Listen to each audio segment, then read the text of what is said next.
Sijui mambo mingi ya siasa, lakini mimi ni uongea mtu akidhulumiwa. Mimi mtu kama Theuri akidhulumiwa, unaniingia. Theuri hakuna pale anaitanishwa na Gen Z. Theuri si gun, Gakuya si gun. Juu ingekuwa ni magun, sisi ndio tungetumika. Si hakuna pale tulikuwa hata tukipiga hata hii serikali. So tunashindwa Ruto, ni nini vijana wetu wamekufanyia? Nairobi walikupangia. Hebu ndio angalia picha zako za hapo before. Utaangalia wale watu walikuwa wanakupangia Nairobi ilikuwa ni Theuri, Donk na Gakuya. Saa hizi washageuka nikawa wananuka msee. Tafadhali tunakuambia wachana na vijana wetu. Wana ubaya na wewe. Hawana pesa ya kupigana na serikali. Theuri kwanza hana. Hakuna time ikifika ati time yenye Mkikuyu amekaa chini ongee kuhusu issue yake inakuwa ni ukabila.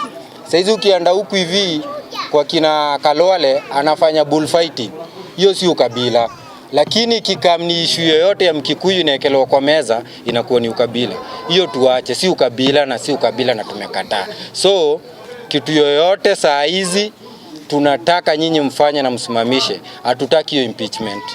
Juu mkifanya hiyo impeachment mnatuingia na mnatuonesha madharau. Sisi kama vijana unaturudisha nyuma kwa sababu mahali kama USA wako na chama mbili. Hapa Kenya tukijaribu kukuata na chama, ati chama ambayo inaweza shikanisha watu wote Kenya mzima, tumeona haiwezekani. Si ni kweli?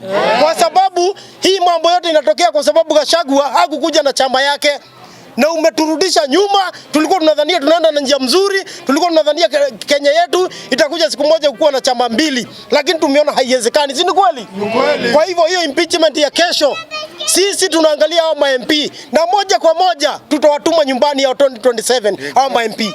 Tunaomba hii chama ya UDA na our SG, sisi tukichagua presidential docket tulikuwa tunaichagua ikiwa kitu ngapi? Kitu moja. Tulikuwa tunaichagua ikiwa kitu ngapi? Kitu moja. Kama hakuna Gachagua, hakuna Ruto, tulikuwa tunaichagua ikiwa nini? Moja. Na sisi tunataka hii nyumba yetu kwa sababu ndio ilitupatia au candidates wa presidential docket.